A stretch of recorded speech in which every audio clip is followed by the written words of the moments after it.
Hey everybody, welcome back to Tim Travels. It's Terry, your host. I am, and it's March 6th.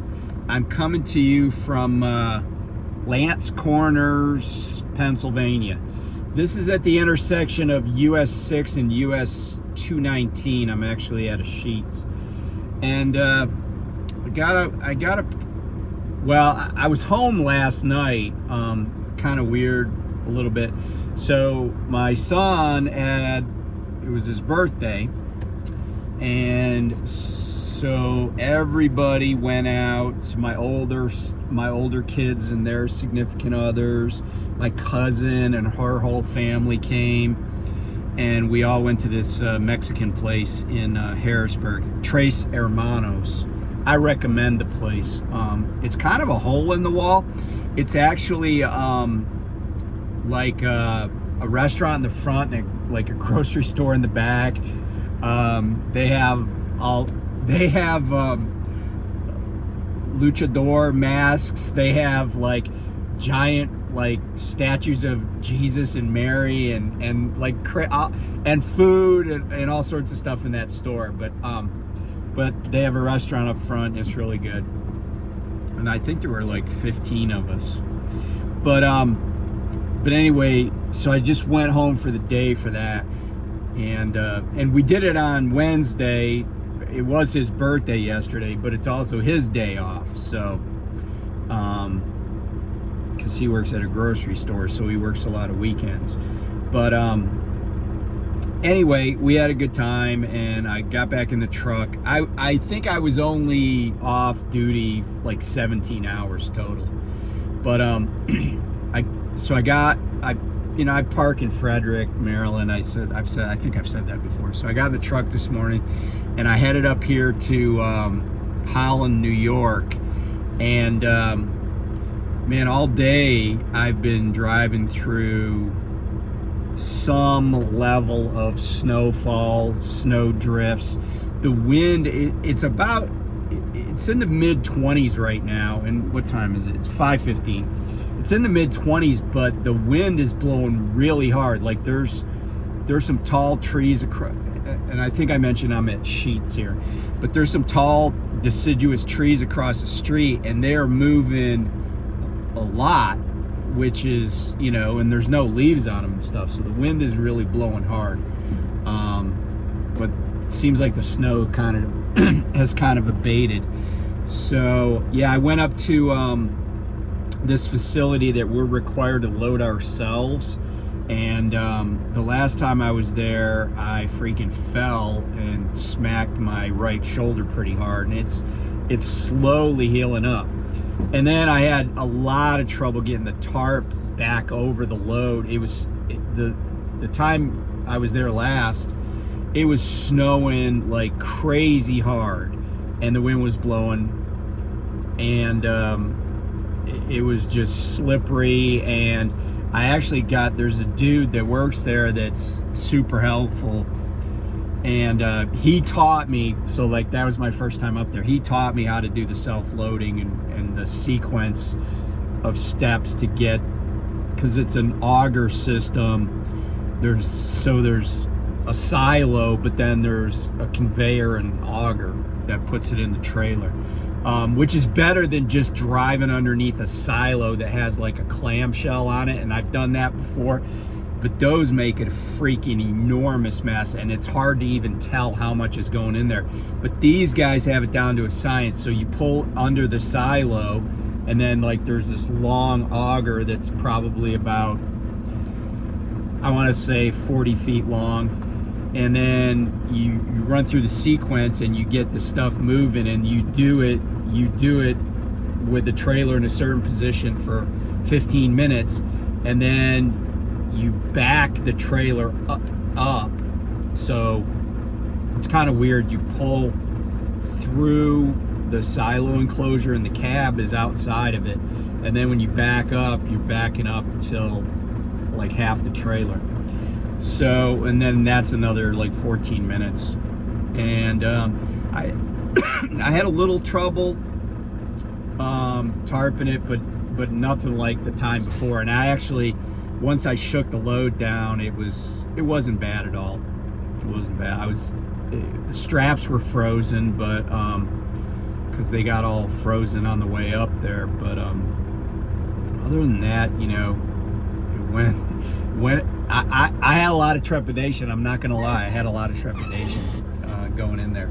But anyway, I alluded to something the other day about how I was talking with a friend about investments in their 401k, and they said, "Oh, I'm using this target date fund," and I'm like, "Oh no, you know, that's the worst, in my opinion," and I'm gonna explain why, and this is based on life experience.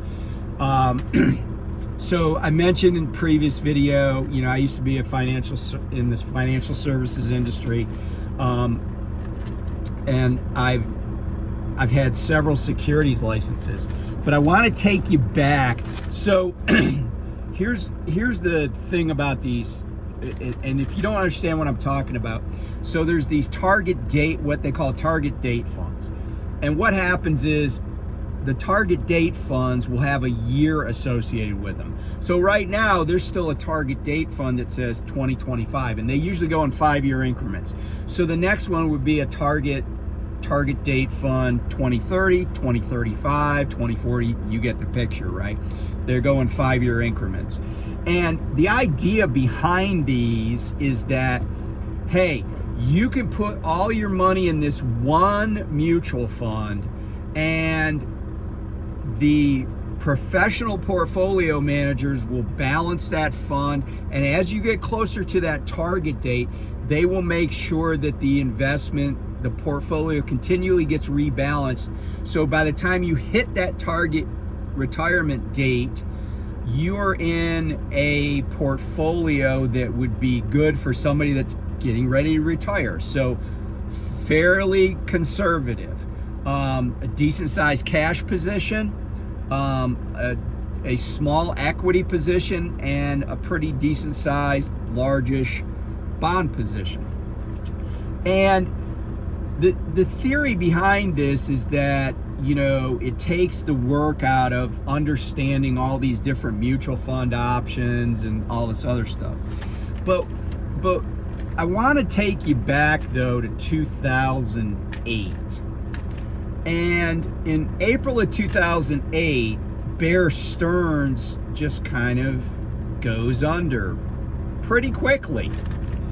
And that's kind of the start. I mean, I remember when it happened, I was like, man, Bear Stearns, because Bear Stearns was an investment bank, but really what they were in the industry was a financial services company that cleared trades, right? That's what their role was, is clearing these trades. And a trade is any buying or selling of a security, okay? So it could be buying a bond, could be selling a stock. That's a trade. And I'm kind of simplifying that, but that's what you need to know. And what they would do is they would clear these trades. In other words, make sure that the trade went properly and that the funds were in the right place at the right time. Okay, again, oversimplifying. But Bear Stearns went under, and it was really weird. And I was like, man, that is not good. And I started selling. I owned several shares of different stocks at the time. And I started, one of my positions I do remember well was ExxonMobil. And the reason I bought ExxonMobil then is because gas prices were really high. And you know, when gas prices are high, oil company stocks tend to do well. And we were now 5 years into the Iraq War at that point. Because the Iraq War started in March of 2003. So anyway, I went to work for MetLife Financial Services in 2008, and by September, man, things are going crazy, and Fannie and Freddie got to be bailed out. The mortgage crisis hits. And by the way, this is totally an aside, but I read an article the other day about structured finance I think I've mentioned commercial mortgage-backed securities, CMBSs. And CMBSs are taking a beating, and that's been going on since the pandemic. I said on social media back then, I was on Twitter, and I said that I thought there was going to be a bloodbath in commercial real estate. And one of the things that's accelerating the bloodbath in commercial real estate now is that the federal government is basically giving up leases on hundreds of properties around the country in this idea that we're going to be more efficient. So that's going to hurt the commercial real estate market even more than it's been hurting. And this hasn't made the front page of the newspaper in a lot of places, but there are several enormous office buildings, like some of the biggest buildings in cities like Chicago, Atlanta, Houston, New York, that have gone into foreclosure, basically, right? They're in default. It's not like a foreclosure like on a house. They're just in default. But a lot of realty management companies or real estate investment trusts have defaulted on loans on 45-story office towers and stuff like that. And it's pretty bad in the commercial real estate. But the other thing is in structured finance, right? Like that's where the housing crisis back in 07, 08 started. And so, everybody's just partying like it's 16 years ago. And it doesn't feel good. It doesn't seem like it's right. And I'll use the R word. I think we could be headed, and we'll know within about 6 to 8 months. But it wouldn't surprise me that we're already in the beginning stages of a recession, which is not good if you're a truck driver. It's not good.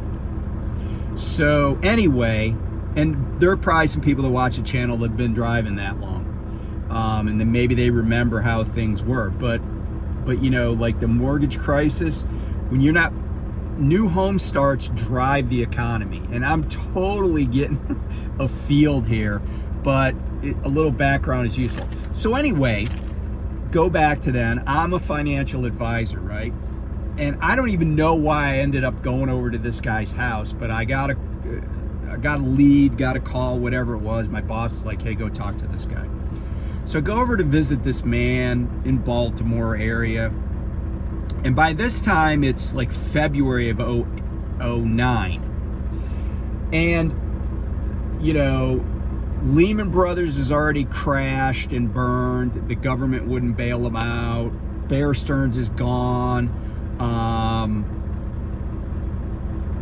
Just a whole bunch of crazy stuff has transpired.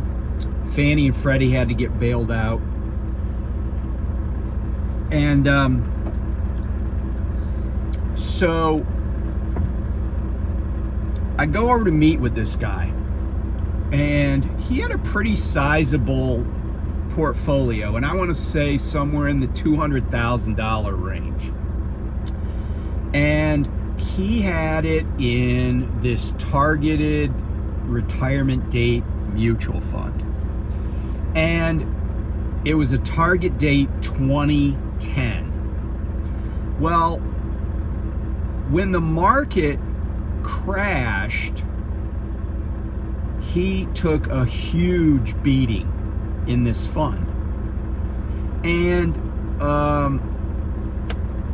so he panicked and sold everything. But by then, he had already taken that beating. And once you take the beating, it's like I explained to people. You haven't lost, X amount of dollars. People be like, oh, I lost $100,000 in my portfolio. Well, the answer to that is No, you haven't lost 100,000 unless you liquidated those positions. Because let's say you bought a stock for $50. Let's say you bought 100 shares of a stock at $50 a share.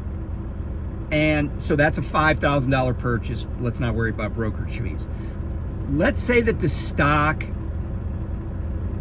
goes down by 50%. So it goes down to $25. Okay. Now you're saying, oh, well, I've lost $2,500 in my portfolio. Well, my response to that is, no, you haven't, unless you lock in that loss by selling that stock at $25 a share. But if you just hold on to it, eventually it's probably going to go back to $50 a share. And as I said before, I don't know where the Dow is going to be, but I know it's always gone back to where it's been. So when the market tanks, that's a buying opportunity, not a reason to sell. Because when the market tanks, everybody has to sell to cover other positions. The options markets, there's a million reasons why people sell. And so I talked to this man, and he had gone to cash because he panicked. So he took a $200,000 portfolio that had lost, $50,000 of value on the books, not in real life, but on the books, and he liquidated it and turned it into a $120,000 portfolio. But here's the key. Remember I said I was talking to him in February of 2009? The market bottomed out. And you could check this. Go back and look it up. I remember the date because it's my daughter's birthday. It's my oldest daughter's birth date. March 9th, 2009 was the market bottom. Since then, if you'd have put $10,000 in something, go back and pick anything, and S&P 500 index tracking fund, whatever you want to put it in. Put it in McDonald's on that date and see what it's worth today. So he panicked and sold. But here's why he panicked, and here's why. Remember I just said how the closer you get to that retirement date, the more conservative the investment should be? But guess what happened to this guy? He was invested, and by the way, I don't remember the mutual fund company. Could have been T. Rowe Price because they're based in Baltimore. A lot of people love them. Could have been, I don't know who it was. So I don't want to point any fingers because I just don't remember. But he gave me his last quarterly statement, because oftentimes we would just say, hey, you got your statement. And we would look and see, okay, these are all their positions. This is what they're in, we could kind of do a portfolio analysis for them. So I look at his statement, and I was shocked to see how high the allocation in that 2010 fund was at the end of 2008 for equities. He had if you were going to retire in 2 years, they had 85% equities when it should have been more 25% equities, and a lot in bonds and cash. And that portfolio was totally misallocated. And that's what did all that damage. So I started thinking, I'm like, wait a minute. And I said this to Guy. I said, those fund managers should be sued because they were asleep at the switch. But I started to understand why. And by the way, I'm just kind of plugging my phone in here because I got the low power light. Okay, so I started thinking about why is it that these guys were so badly misallocated in this fund? Why were they asleep at the switch? And why was this guy that I was talking to, thinking he couldn't retire and had lost 80 grand? And so this is where we kind of see how the sausage is made. So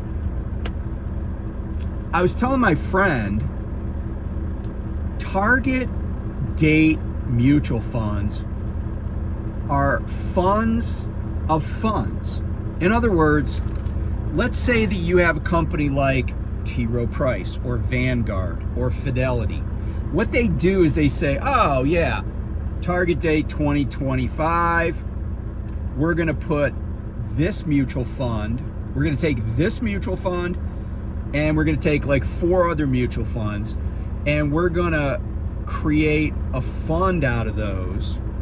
And all we're going to do for the 2025, 2030, 2040, 2080, we're just going to manipulate how much of each one of these 5 funds that we picked that are also our own funds. They're T. Rowe funds or Vanguard, whatever the label is on that mutual fund target date, they're going to own their own funds in that. And here's where it gets sketchy. And this is why I've said before, this idea that, people could do better in the market than they, are going to do with Social Security. We just give them their money and they can investigate. They know better what they need. Well, here's the trick. When I make up a fund of funds, every single mutual fund has what is called a load. Okay? Now, there are some that are there, and let me just say there are several fees that go on. Like when I used to sell a mutual fund to a client, I would get a commission from that mutual fund company through my company, through the broker dealer at MetLife, right? And there are A and B and C shares, and there are also I shares, R shares. But bottom line is I would get a commission. That's how I got paid. But one of the ways that they pay that commission is they charge fees on the funds. Now, I would get a commission if it's A shares. I would get a commission, and then I would get no other commission after that. But suffice it to say that every mutual fund costs you money to own it. Okay, there are what are called 12B1 fees, there are management fees, and every single one of those funds, so let's say that the components funds of your target date fund are 5. Let's say there are 5 mutual funds, right? Every single one of those has fees that they charge their customers, but you're not their customer. Your fund is their customer. But guess what? Your fund is also charging you a fee. But those funds, they're funneling money in fees paid by the mutual fund that you own, the one fund. So your fund is covering the fees for 5 funds and then passing the cost on to you. And so, like the management fee on a target date fund, I could teach an 8th grader with a spreadsheet how to manage one of these funds and how to allocate them. It wouldn't take long either. I'd be like, okay, here's the formula for this year. Here's the formula for that year. Here's the percentages. Just make sure that we do it, right? But so their management fee might only be like 50 basis points, right? Like 0.5%. But you're still paying all the other fees that come with that. Okay? So it's like double dipping on fees for that mutual fund company. And when you get a situation like this guy that I was talking to in February of 2009, where they were asleep at the switch, they didn't even reallocate his portfolio to cut down on his risk. And by the way, by 2007, they should have been down around 25% equities. 3 years out from the target, you should have been no more than 25% equities. And I'm not joking, they were over 85%. I was stunned. So, what's going on with these funds nowadays, right? You'd think people would have learned their lessons.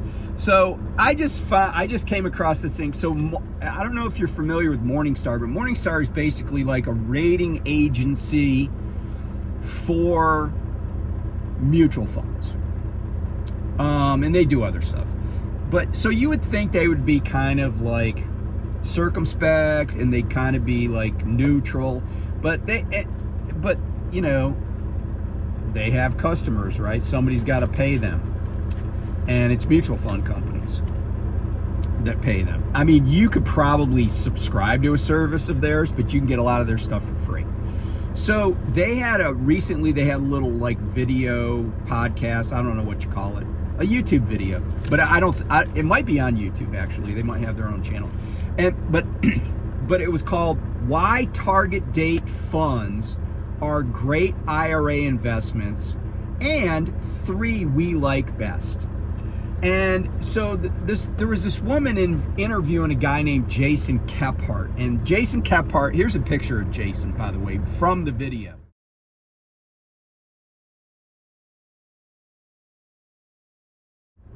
Okay, so Jason Kephart is a CFA, which is a Chartered Financial Analyst, right? That's a big deal. I've had friends that were CFAs, and those guys are really, really bright. That is not an easy exam. So this guy is definitely a sharp dude. And he is a senior principal. This is his job title, senior principal in multi-asset strategy ratings at Morningstar. So he's a financial analyst, right? And here's something he said, and it really jumped out at me, because I am not an advocate at all of being hands off on your own investments, right? Like, you know, it would be like, I don't know.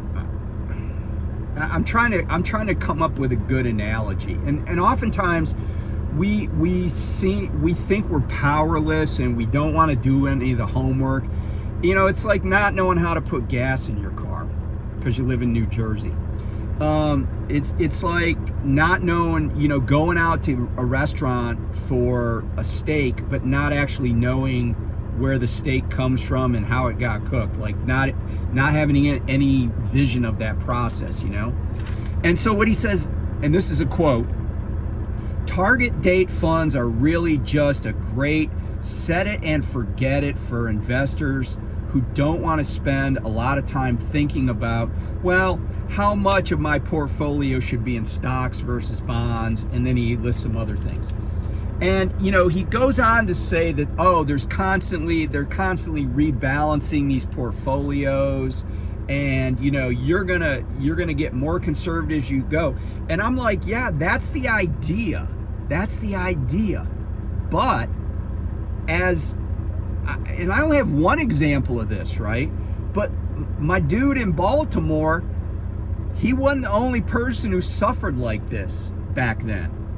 And there's no reason for me to think that anything's changed. And these guys were talking about Vanguard funds. They were talking about T. Rowe Price. It could be that these fund managers at these companies nowadays are, you know, totally on top of things.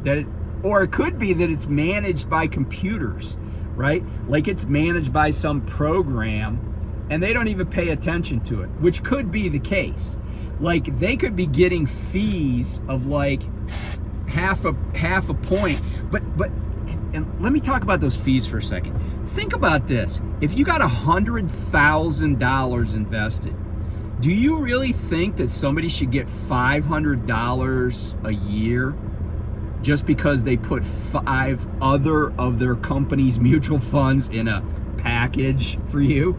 $500 a year, is that really worth that? I mean, because for free, you could create your own target date mutual fund for free by just picking those. You could save $500 a year, and that's on a low fee fund, right? 50 basis points. Some of these are 150 basis points, 1.5%. Can you imagine having $100,000 a year, paying somebody $1,500 a year to do something you could do for yourself pretty easily because you're smart, and then they're not even doing what they're supposed to. I mean, $1,500 a year, just to, like, that's over 10 years, right? That's $15,000 plus gain. Now you could lose on that, but let's just say that you were putting, instead of that $1,500 a year, you were sticking in a savings account and earning, I don't know, 3-4% now you could probably get on a savings account. Wouldn't you be happier at the end of it? Especially if you were just like, yeah, for $1,500 a year, I could look at my portfolio once every year, say, oh, well, my equity position is at 65%, but I think it should be at 50. Okay, so I'm going to sell 15% of that, and I'm going to put 12% in the bond fund I have, and the other 3% I'm going to leave in a money market fund, cash. How hard is that? And so if you're that person who's got a 401k and you're like, oh, let me just pick this because these people are smart. Yeah, they are smart. They're smart about getting money from you. And here's the thing. They make money whether you make money or not. It's not like a you win, I win, you lose, I lose. It's like you win, I win a lot. You lose, I still win something. That's like, and that's just how the world works in a lot of places, right? It's like I talk about companies. You lose, I win. You win, I win even more. That's how a lot of employers are, but that's how these financial services companies are too. So I'm not here to make recommendations to anybody about what they should be doing. I'm just telling you what's out there and what the pitfalls are. Now, there may be some people that are like, yeah, Terry, but I just don't want to get involved in this. Okay, then there's your answer. But if you're like me and you're like, wait a minute, I can do this. I can save myself $500 a year, $700 a year, $1,200 a year. And it's not that hard. It really isn't that hard. All they're doing is they're marketing something, and these funds were developed for 401ks, right? They're like, man, it's so easy to get yourself prepared for retirement. Just leave it to us. You just keep pouring money into that thing. Your employer will throw some crumbs in there your employer will put a little salt in the pot. And we'll keep it stirring, and we'll make sure it doesn't scorch, and then at the end it's going to be a delicious meal. Except when we turn the burner up to high and leave the kitchen for 4 hours and come back and the thing's just burnt down into sludge, like happened with my friend in Baltimore in 2009. So anyway, hope this was helpful, useful. Maybe opened your eyes to some things that you hadn't thought of. It's worth it if you have a 401k, it's worth it to get in there and make your own allocation. Say, what am I trying to achieve? Because you can say what you want and find funds that'll match those criteria. And then look at the expenses, right? If you see a fund that's like, oh, we're up 15% this year, who gives a crap? You're not selling it right now, right? Look at the fund history. Go back as far as you can, see what their performance is. When things have been bad over the past 20 years, go back and look at what they did when things sucked, and then look at how they recovered from that, and look at their fund costs. A lot of these fund men, like there was a guy named Bill Miller who had a fund at Legg Mason, which is also a Baltimore-based company, and I knew lots of alum from Legg. And he beat the S&P 500 for like 87 years straight. Okay, maybe not that, but 13 years straight. But the fees on his fund, their management fees were like 5%.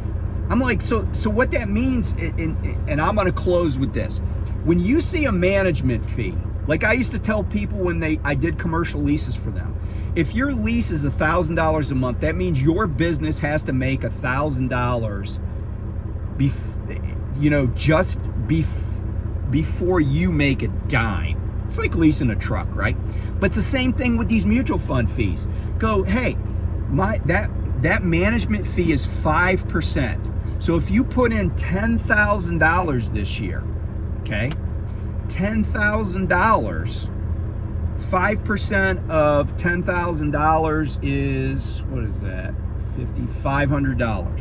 Okay, that means that they have to create $500 a gain just to cover the cost that they charged you for having your money being managed by them.